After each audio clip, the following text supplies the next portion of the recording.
Let's just be clear on something, Mike Berman, NBC5. I blame you. Oh no, Steve. I blame myself. So we're in alignment there. What was that? What? Because it wasn't a National Football League game. Again, I've said it for a couple hours here. Did they not know the season started? Did they think it was exhibition? What happened? It looked like last year's team playing. It looked like a continuation of the end of last season. Like they didn't add anyone good. Like they didn't practice. Like they didn't coach them up. And they just played again. It was like you wanted to just bang your head against the wall. You wanted to box up your house and move across the state line and start cheering for the Packers, because if the Bears can't win this one with Aaron Rodgers gone, with an entire offseason to prep, with Jordan Love starting his second game, and you got him at home, when are they ever going to beat him? It was That's a good point. See, I think you've touched on something that's really important. The symbolism of this game was really important. Mm-hmm. First game of the season, you can get over it. You can get beyond it. Maybe they play well. Maybe they don't. Okay, I think we know the answer to that.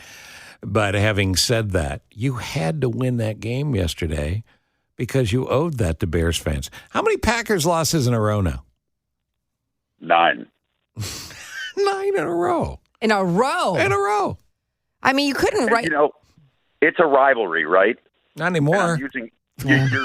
You can't see me. If you had a camera, you'd see I'm using air quotes. Right. Because a rivalry, doesn't that in some way suggest that there's a little balance in the outcome of the games? Because this thing is so one-sided. And again, I get that, you know, we've gone from Favre to Rodgers.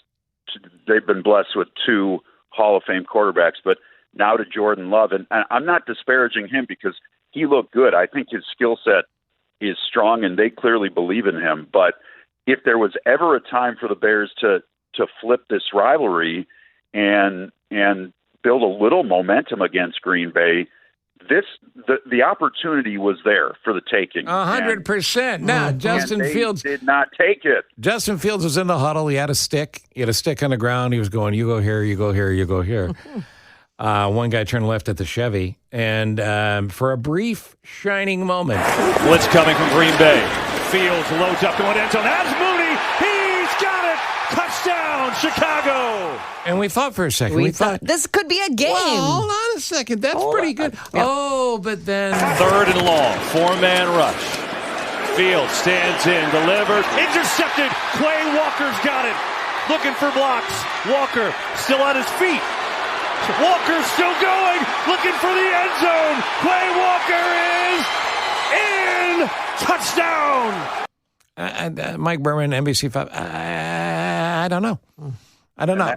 Justin Fields, what's your grade on him yesterday? Oh, man.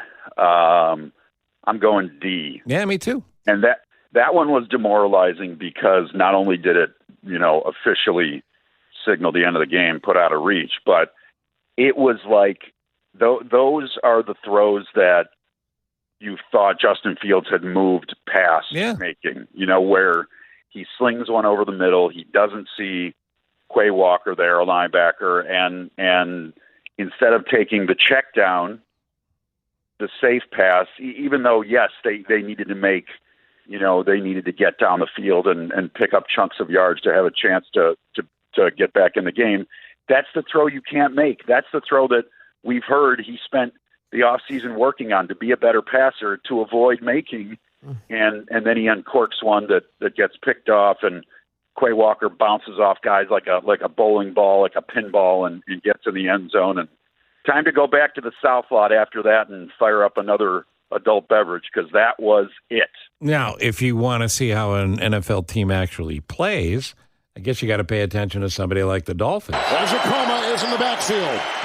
And they go to the end zone and caught. Hill, touchdown! What a day for Tua Tagovailoa. 466 yards and his 3rd touchdown of the day. That's a guy whose bell was rung so much last year. Quasimodo was in the huddle with him. And he goes out and he puts up Madden numbers. Well, come on. Yeah, Tua, and it is nice to see him play well coming off of the concussion issues last year. So that's good to see him bounce back. But how about Tyreek Hill? 11 catches, 215 yards, 2 touchdowns. You ready to be ultra depressed? Justin Fields had 216 passing yards.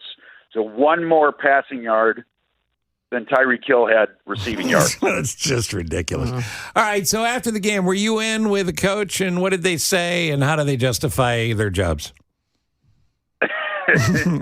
They say we've got these contracts that pay us money. Oh, so, there's that. Okay. They had no excuse, right? I was in the locker room, not in the press conference room where Eberflus and Fields were, although I know Fields did apologize to the fans, as if that makes them feel any better. I was in the locker room, and I think the biggest thing I heard was we shot ourselves in the foot. They had lots of penalties. It wasn't the foot. It was higher than that. Yeah, it was. Agree. And they got to get that stuff cleaned up. And, you heard a lot of disappointment. You heard a lot of we got to watch the tape. Well, I can tell you what happened without watching the tape. You stunk. What do you say? There's not much you can say, but I thought the one revealing thing was that Tremaine Edmonds said, we as captains, as veterans, we need to make sure this game doesn't beat us twice, because there's the risk of that happening. You built up this season opener against the Packers without Aaron Rodgers at home, and then you get your doors blown off. That's pretty demoralizing. Yeah. So, and you're going. You got Tampa. You got Tampa Bay. You got Tampa Bay coming up. Tampa Bay with an upset win over the Vikings. It's all lining up well. Buffalo and the Jets tonight, Jane. Yeah, let's go Bills. Give me something to cheer about. I do want to ask, though, really quick about the Bears. Worst team in the league last year. Terrible defense, which is so unlike Chicago, but that's what it was. You got an offseason to prepare. We've got our home opener. Such big stakes. And, Justin Fields didn't look any different than he did last year. He didn't show up. But what about Eberflus? Was he calling the wrong plays? Well, I certainly didn't. I didn't like what they did on the first drive of the game.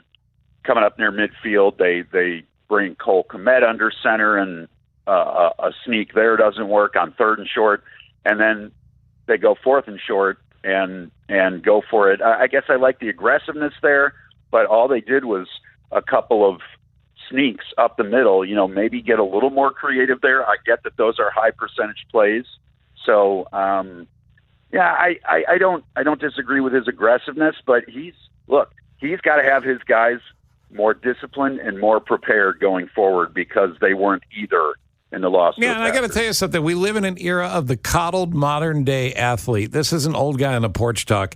It's an absolute fact. And you need somebody to bust up the locker room. You need somebody to scream and shout. One of the best teams, if not the best team in NFL history, had lunatics on it, including the head coach, Mike Ditka. Yeah. This is a game where grown men are paid millions of dollars to run into each other. It's not a game where you sit around and then you go to Dairy Queen afterwards. So for that reason, you need someone to bust up a locker room. You need somebody to say, get off your ass, do your job, you stunk. And I don't know anybody on this team that's doing that. Cochran, you need to drive up to Hallis Hall, bust down the door, go in the locker room and tell them what's what. I'll talk to him, except for that circle they have with a head and a line through it. Not really welcome. But I still want to know who Berman's taking for Bills Jets. Yeah, Bills Jets. Bills have to win that game tonight. They have to. Give me the Bills. Yeah, same here. Maybe that's our only redeeming moment of the weekend is Aaron Rodgers losing tonight. And I'd like to see Aaron Rodgers sacked 15, 20 times. Yeah, by Von Miller. Mike, I'm sorry you went through that. I know the twitch will subside eventually, but in the meantime, thanks for taking one for us. All right, guys, let's get him back next week and have a great week. Thanks, Mike. Mike Berman, NBC5, post-traumatic bears disorder. Yeah.